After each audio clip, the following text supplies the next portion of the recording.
De. Xan nene hayan da qaldım, elə başıva dolanla. Necə mən səni itirdim, daş sənin tayın tapılmaz. Sən ölən gün əmmə gəldi, məni götdü ayrı kəndə. Mən uşaq nə anlayaydım?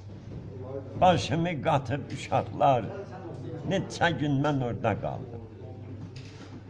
Qayıdıb gələndə baxdım, yerimi yığışdırıblar. Nə özün və nə yerin var. Hani xan nənəm soruşdum. Dedilər ki, xan nənəni aparıblar Kərbəlaya, ki şəfasını oradan alsın. Səfəri uzun səfərdir. 1-2 il çəkər gəlincə. Necə ağlaram yanıqlı. Neçə gün elə çığırdım ki, səsim sinəm tutuldu. O mən olmasam yanında özü heç yerə gedəməz.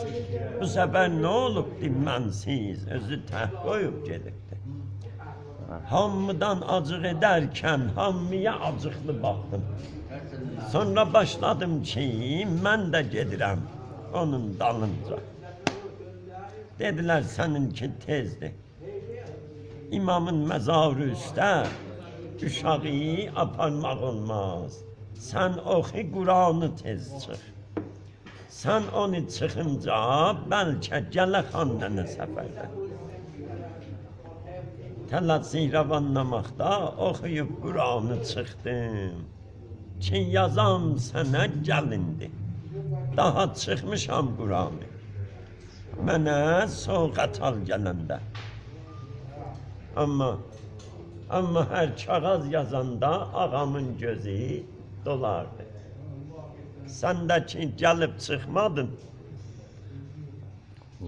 Neçə il bu intizarda günü, həftəni sanardım. Ta yavaş-yavaş göz açdım. Anladım ki sən ölübsün.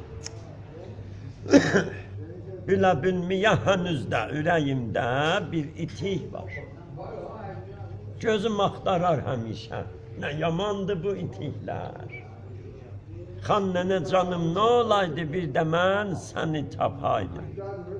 O ayaqlar üstə bir də döşənib bir ağlayaydım. Qolu həlqə salmış iptək o ayağı bağlayaydım ki daha gedəməyəydim. Ki daha